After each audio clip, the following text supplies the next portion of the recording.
প্রথমত 9ই আগস্টের যে ন্যাক্কারজনক ঘটনা পশ্চিমবঙ্গে ঘটেছে, যে ঘটনার প্রহর সাজিয়েছেন বাংলার মুখ্যমন্ত্রী মমতা ব্যানার্জি, মহিলা মুখ্যমন্ত্রী, স্বরাষ্ট্রমন্ত্রী আর স্বাস্থ্যমন্ত্রী। ধর্ষণ হতে পারে, চুরি হতে পারে, কিন্তু তাকে সমর্থন করাটা, তাদেরকে বাঁচানোর চেষ্টা করাটা কিন্তু মুখ্যমন্ত্রীর কাম্য নয়। কারণ আমরা বুঝে গেছি ওখানে ওষুধ পাচার হতো, তার টাকা যেত নবান্নে, কালীঘাটে। আর সেই ডাক্তার, লেডি ডাক্তার জানতে পেরেছে তাকে মেরে দেওয়া হয়েছে।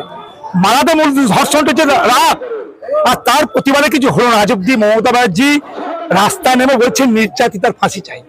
এর চেয়ে হাস্যকর মুখ্যমন্ত্রী, বিশ্ব ইতিহাসের লজ্জা।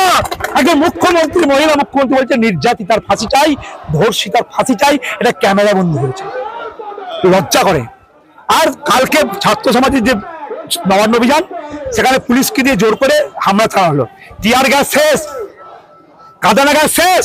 মমতা ব্যানার্জি প্রজা উচিত, কাল যদি আন্দোলনকারী হিংস্র হয়ে উঠতো, মমতা ব্যানার্জি পুলিশের ক্ষমতা ছিল না নবান্নকে বাঁচায়।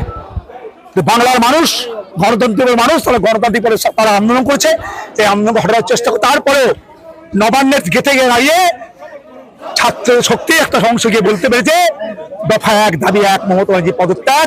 এই লজ্জায় মমতা ব্যানার্জি আজকে সিংহাসন ছাড়েনি। আর তার প্রতিবাদ আমাদের মমতা ব্যানার্জি পদত্যাগ, নির্যাতিতার বিচার, এবং কালকে ছাত্র মহাসমাজের মিছিলের উপর পুলিশের বর্বরোচিত আক্রমণ।